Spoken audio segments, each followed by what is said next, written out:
Microphone placement is bar none one of the most crucial aspects of recording music. So we're going to talk about that today. I'm going to break down a couple concepts as to where to place microphones to get the best sound or the most even sound possible. And I'm going to show you some live examples as well. Here we go.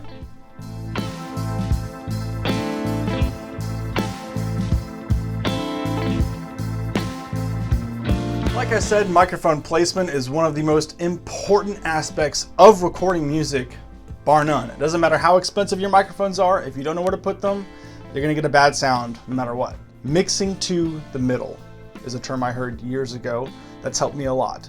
So in other words, whatever kind of instrument you're miking up, if it sounds bright, if it sounds dark, whatever it is, you're trying to balance the sounds out always. Oftentimes people will just accept the first placement and go, that's what it sounds like, and that's really not true.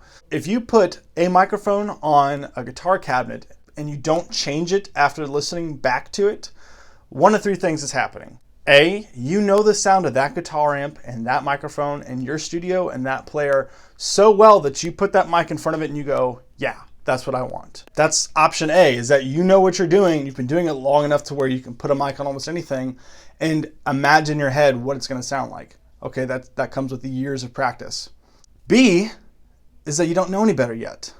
You've started recording, you started mixing and everything, and you're listening back to your guitars and you're going, now why did I mic that guitar cabinet up like that? It sounds terrible now. Learn how to selective listen. You gotta learn how to listen back to something and objectively go, is this good sounding? Does this fit the song? Because sometimes things that aren't good sounding fit the song. It's about how it blends with the mix as a whole. But if you don't think about that stuff until after you've recorded everything, you're doing it wrong. You have to go ahead and, as you're recording things, think, here's how I want this guitar track to sit in the mix. So I'm gonna mic it up using this method, or I'm gonna mic it up using this microphone because it's a bright mic and this is a dark amplifier, stuff like that, right? Option C is my least favorite, because option C is you don't care.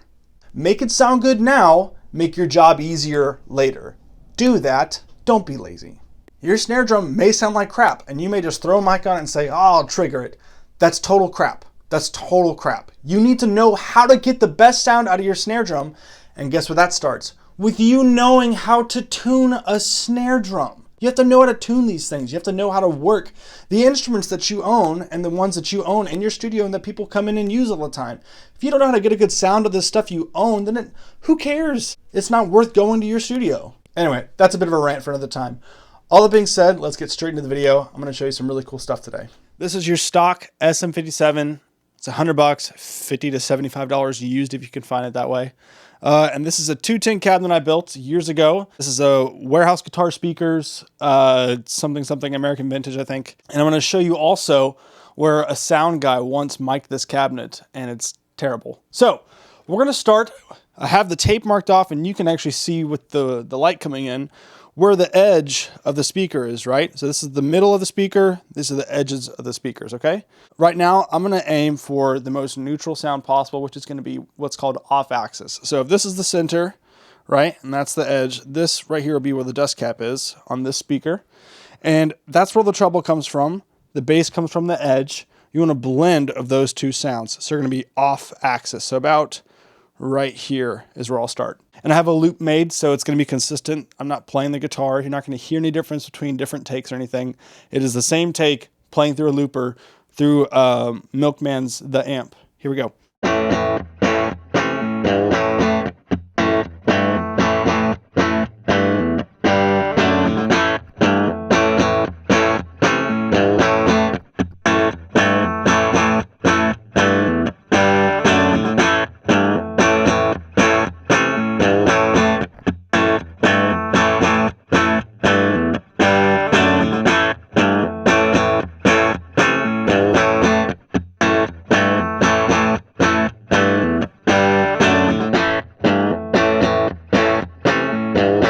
What you can hear is that the edge, like I said, is where all the bass frequencies are coming from. And the very center where that dust cap is right where all those super high frequencies are coming from as well. We want to blend both of those sounds. A trick I'm going to show you is how to get a smoother sound out of an SM57. A lot of the times people just put an SM57 just right there, right on top of it like that.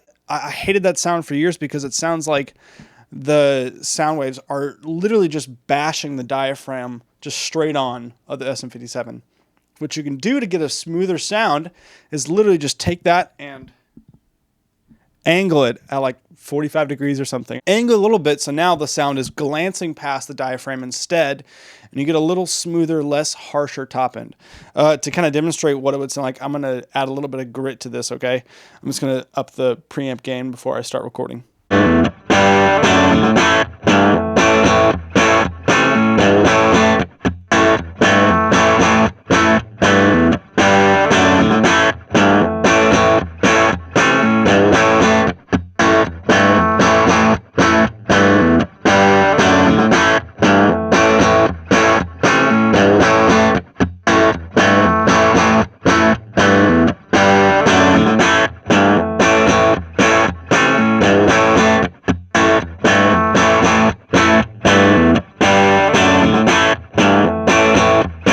And now I want to show you where one time a sound guy mic'd this exact cabinet with a $1,000 microphone. It was an AKG C414.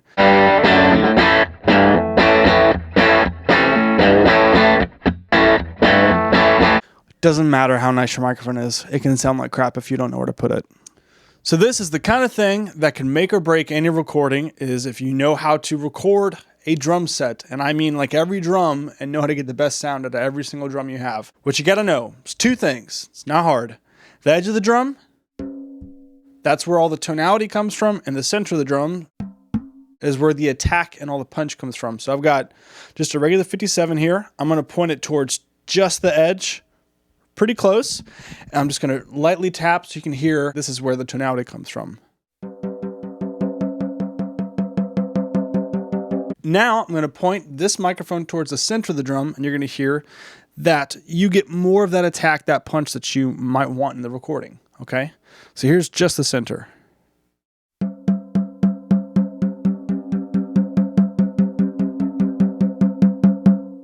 Granted, this is a pretty ringy drum right now anyway, so I'm going to put a quick little moon gel on it, because realistically, I wouldn't record it like this. I'd record it like this probably.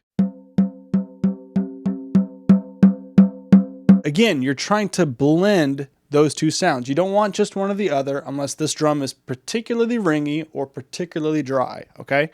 So what I'm gonna do is I'm gonna turn the snares on now. I'm kind of pointed towards the edge of this center dot that's on this head. What you're gonna hear is that we're getting a blend of those two sounds.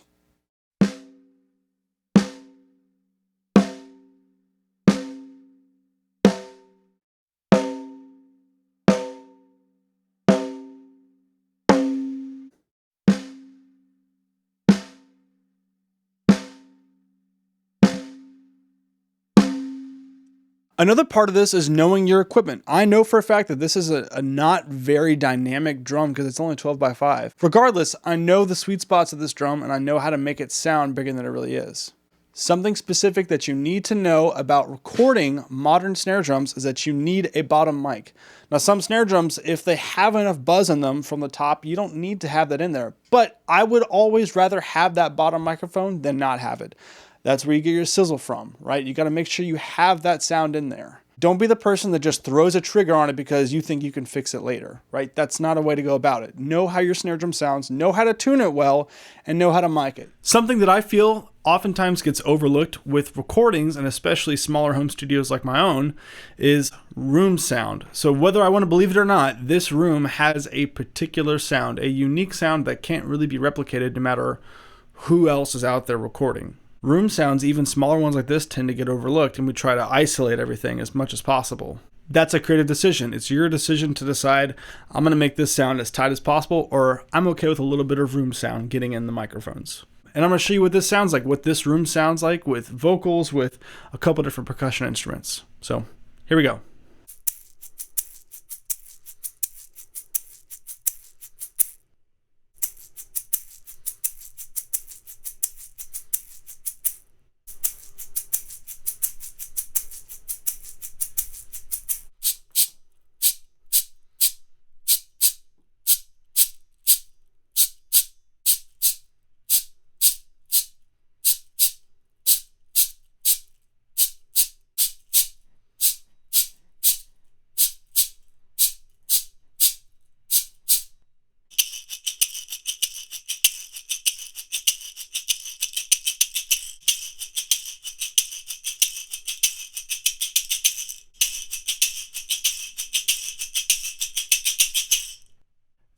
This is what this room sounds like.